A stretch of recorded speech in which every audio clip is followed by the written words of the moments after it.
I want to jump back to Ashley and get you involved here. And Blake, thank you for sharing that. I think that alone can help inspectors think about how they view leadership and how they view trying to inspire others and all the work that goes into it.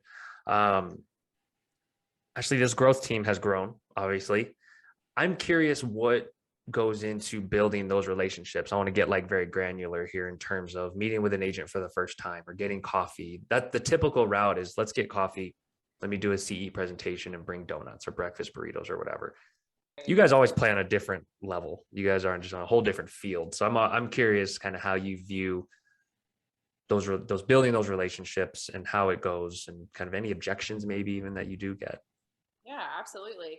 So, I think when you're looking at, sales within the real estate industry, you see a lot of like, let's go do a presentation, let's go buy breakfast tacos and donuts. And I spend a couple $100 and I speak to you for a couple minutes and it's a done deal. And we did that for a minute, and what we found was that it was really ROI negative. It was a waste of time. It was a waste of money. It was and so why do our kind of thought process around it was, why do we need to bring the donuts? We can just call the agent.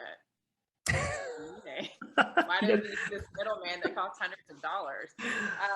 And so we kind of pivoted and started doing our marketing that way. And I think from talking to a lot of other companies within IEB, what I see most is that people really take a sales approach sometimes to this, and they're trying to set a meeting with these agents and they're going to oversell their company, and they're doing a company dump here where they're trying to just give everything about what we do. But the sweet spot really comes in with that relationship between that growth rep and the real estate agent.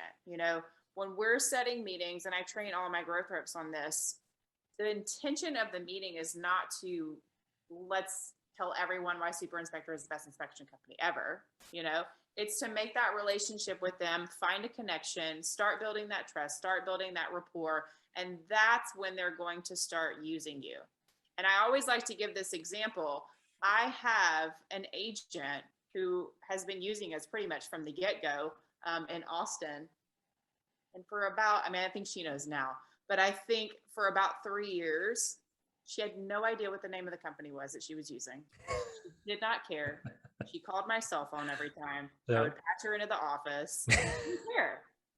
And so it really is important, that trust right there. And so we're really just making those phone calls. And so if you're not trying to sell the business and you're just trying to set a meeting with this agent, those objections are going to look a little bit differently. And I was just on a call with another company in IEB last week talking about this.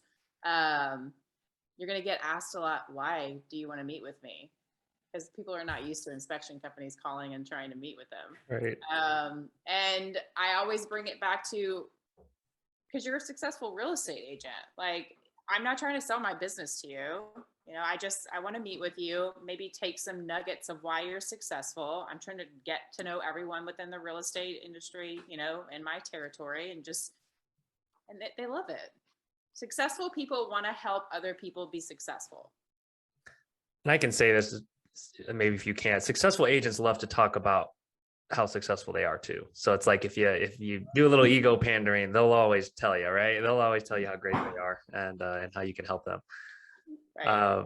But no, that's great. And I'm sure your vision for the team and the growth has even grown from here. And so I can only imagine the scale and scope of kind of what you're after now. I think it's amazing.